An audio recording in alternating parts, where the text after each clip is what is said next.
Last week, we heard how God saved the Israelites from the Egyptian army and looked after them and fed them as they journeyed through the desert. This week, we're going to find out about how God gave them rules to live their lives. After the Israelites had been traveling in the desert for 2 months, that's a little bit longer than the summer holidays, they came to Mount Sinai. They were going to stay here for a while, so they set up camp. Plus, they had excellent shelter from the mountain. Moses got unpacked and decided to walk up the mountain to talk to God. He was 80 years old, so it wasn't that easy for him. God spoke to Moses and told him to tell the Israelites to get ready because in 3 days he was coming down to the mountain to meet them. Moses went all the way back down the mountain. He told the people to have a bath and clean all their clothes. When they were ready, Moses consecrated the people. This means he prayed for them and declared that they were purified and holy, ready to meet God. In the morning, when the 3 days had passed, all of a sudden there was a large rumble and a flash of light over the mountain. Thunder and lightning descended on Mount Sinai. Anyone who was still sleeping was startled and woke up suddenly. Everyone went out to look and saw the lightning and thunder and a very thick cloud that hung over the mountain, so you couldn't even see the top. Even the mountain shook, and there was a sound of trumpets that could be heard getting louder and louder and louder. The Israelites were terrified.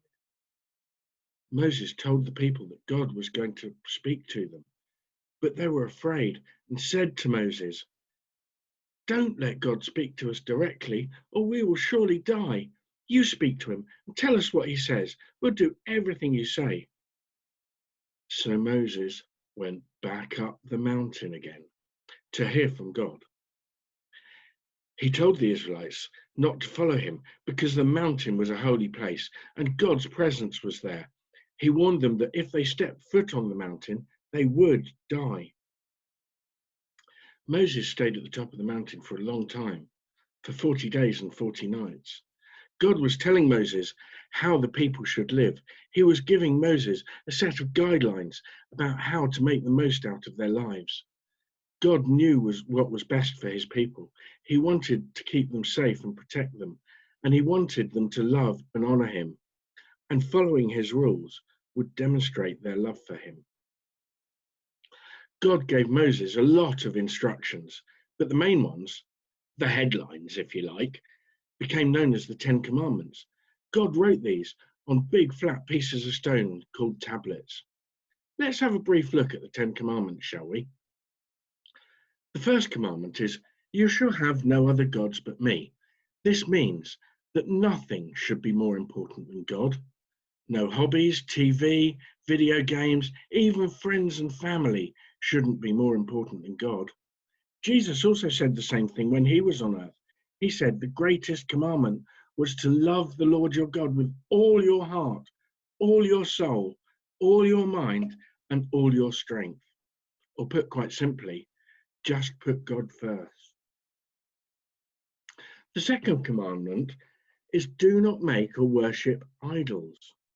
Idols are man-made things that we can make important in our lives. We should not worship man-made things because they cannot help us.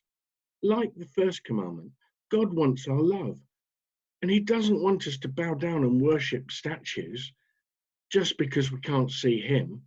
In other words, God is the only one to whom we should pray. Number 3 is broken all of the time. God tells us not to misuse his name and to respect it.